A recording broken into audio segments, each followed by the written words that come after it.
When you want to record high-quality video and audio outdoors, there are several challenges to consider. Background noise and wind make it difficult to capture clean audio. The moving sun, clouds, and tree shade will create uneven lighting conditions. Plus, everything has to be battery-powered in most outdoor environments. So here are some tips to make sure you have everything you need to record outside. Speaking of which, let's go outside for this. Well, we're outside, so let's talk about audio. The first thing you need to do is make sure you have good audio even outside, and the number one thing you need for that is a windscreen. If you're using a shotgun microphone, you need to use one of these. This is called a dead cat. We'll put Amazon links in the video description. But this is going to help the wind not go across the mic. Even on a lapel mic like the Rode Wireless Go 2 that I'm using right here, comes with a little windscreen. So if I take this off, and you'll see this is what it sounds like without a windscreen. Anytime any air or wind passes over the microphone, you're going to get some of that sound. So to make sure we get better audio, I'm going to put the windscreen back on. Plus, when you're recording outside, you're going to have to deal with a lot of other noises. There might be animal noises like birds. I hear crickets in the background, planes flying overhead, or cars driving by. All of those sounds, you're either going to have to stop recording and wait till the sound goes by, or try to cut it out in your post-production process. We'll have a whole video on post-production. You can check out the link above. But some of those sounds are going to be difficult to cut out, so you want as clean a recording as possible. The best way to make sure you have a clean recording is to monitor your audio. And while I'm not monitoring my audio right now myself, if I had a second person, they should be wearing headphones listening to the audio coming out of the camera, what's being recorded, in their headphones, and they can warn me of any noises, background noises, animals, or planes, again, to make sure that I get the cleanest recording possible. Now, some mic options to use outside. The Diety V-Mic, it's about $50. You can connect it to the camera, and it comes with a little windscreen, which is nice.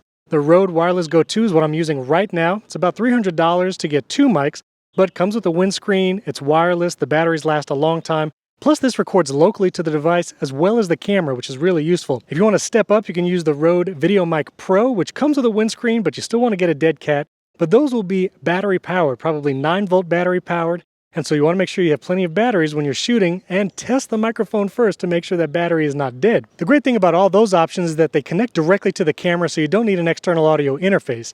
But if you want the best audio possible, you might want to use a shotgun mic. Again, you'll want to put a dead cat on the shotgun microphone, but this will require an XLR audio interface, and you'll have to record the audio separately on that other device. Again, complicated setup, but if you're doing something really professional, you can use an XLR shotgun microphone with a dead cat and an audio interface. If you need some help with audio interfaces, check out the video link above. Now here we're in a completely shaded area, which will help even out the lighting on your subject. Of course, you deal with other things like flies flying around and other challenges, but at least in a completely shaded area, you'll be able to have that even lighting. You also don't get the harsh lines of light like from the sun coming through trees as long as it's completely shaded. And there's another challenge right there, thunder and lightning. Now, one positive aspect of shooting outdoors is if you can film during golden hour. This is the hour to hour and a half right before sunset, where it's really golden lighting. You see a lot of cinematic shots like this, a lot of dramatic movie scenes shot at golden hour, a lot of wedding photography is done at golden hour.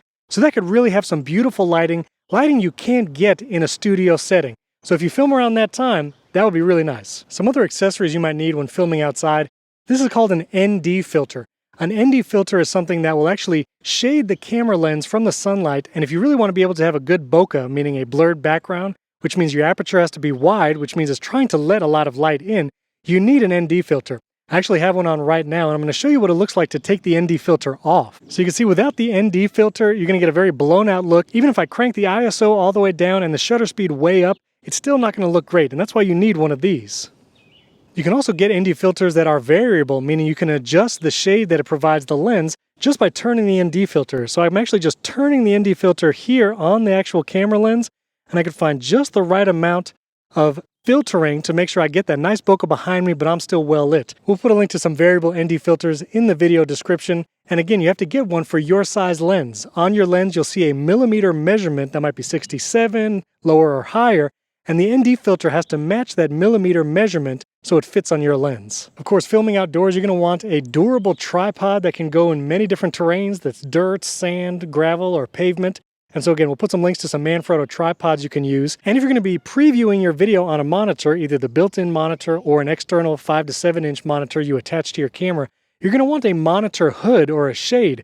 In very bright conditions, it will be difficult to see the preview monitor because it will be washed out. Those displays are not typically very bright, so being able to shade that live preview monitor will give you a better idea of what you're filming. Finally, you need to consider batteries. If you're filming outdoors, most often you're not going to be near an outlet to charge your devices. You're going to want to bring multiple batteries for your camera, for any audio interfaces, and maybe ways to charge those batteries as you go from location to location. If you have a multi-location shoot, you might want to get a cigarette lighter to outlet adapter for your car so you can charge some of the batteries in there, and bring at least 2, if not more, batteries for all your devices. Some audio interfaces and microphones like these can be charged via USB-C, so bringing a power bank that's 20 milliamp hours or more, we'll put a link in the video description to something like that, will allow you to charge things on the go or even keep them charging as you film, which is really useful. But as you think about battery power, think about your setup time, your actual filming time, and after previewing and viewing the footage that you're actually filming, not just recording. You're going to want to view the footage that you're taking, and sometimes during setup, you're going to have to use the camera to adjust settings.